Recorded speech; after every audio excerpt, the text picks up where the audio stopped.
Missed out on breakfast? Fret not. It's never too late to grab a bite.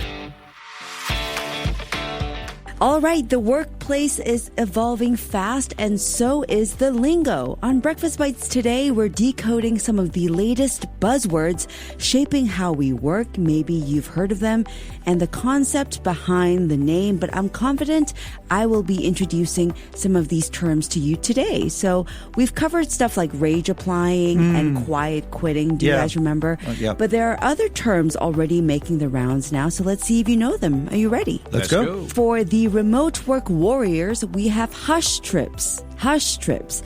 And it's exactly as it sounds. That's when you, quote, work from home. Oh. Except home is actually a beach in Bali. So working remotely from a vacation destination without your employer's knowledge. Okay. That doesn't sound right. Yeah, so it's a way to combine work with travel, enjoying a change of scenery without using up your time off or vacation days. So what's your take on this? Because if your work is fully remote and you still get your work done in Bali, do you think this is wrong? On the one hand, I don't think it's wrong as long as you get your work done. On the other hand, I feel like if there is no communication between employee and an employer, that could be something that could not stand them in good stead in the long run, because it shows that there's a lack of trust, you know, if you're doing this behind the employer's back. That's right. So there is this level of transparency you would expect between the employer and employee. And I think it goes into a few other areas that might not be, considered like insurance, right?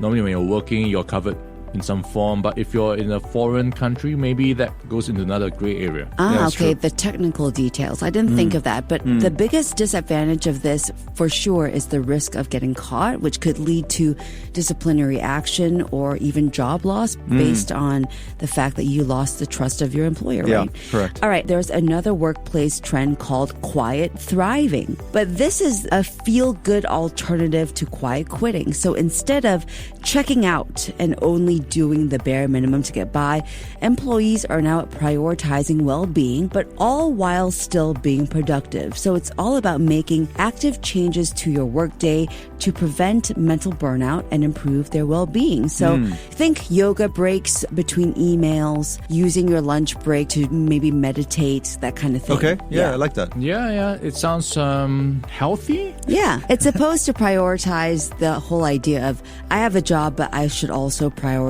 my mental state. Yep. Once I feel burnout, I should prioritize that as well and return to that. Agree. Okay.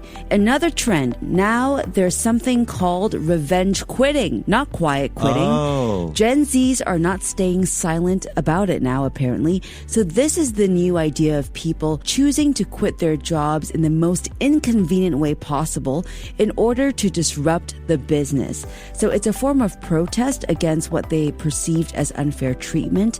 So not only do they quit, many of these workers also publicly speak out against their previous employers in the name of justice, usually over unfair treatment and poor wages. But this is a popular trend for 2025, according to the Society for Human Resource Management. So it sounds like someone just waiting for the worst time to quit, like right before a project or big event, I'm just going to drop mine. That, and also I think people who quit en masse when something happens. Yeah. I think we've seen that in the U.S. government as well recently. Yeah. That is part of revenge quitting, is being very vocal why I'm leaving, putting it on blast on social media and making it pretty inconvenient. Yeah, so my thoughts on this is that could affect potentially someone's credibility in the market, because if you're seen as someone just openly criticizes your ex-employers, what does that say about what you might say about the upcoming employer as well, right? True. So they have to be careful about how they word these so-called statements on social media. I agree. To make sure they don't get in trouble. Yeah. All right. The last one is a bit more technical. Tech shaming or tech blaming. So it's when there are feelings of personal inadequacy experienced by those who encounter technical challenges at work. And it happens all the time now post-COVID. Yeah. Forgot to unmute during a Zoom call. What's worse, not muting it and going off. Or turning off the video. Yeah, don't know how to share screens, don't know how to set up a group activity. That's tech shame. The fear of of being judged for not keeping up with workplace tech. This is actually a real issue affecting businesses. It can lead to decreased productivity and engagement among employees. There's also missed opportunities sometimes, and even a negative reputation amongst clients and stakeholders. So interesting. This is a big thing to look at.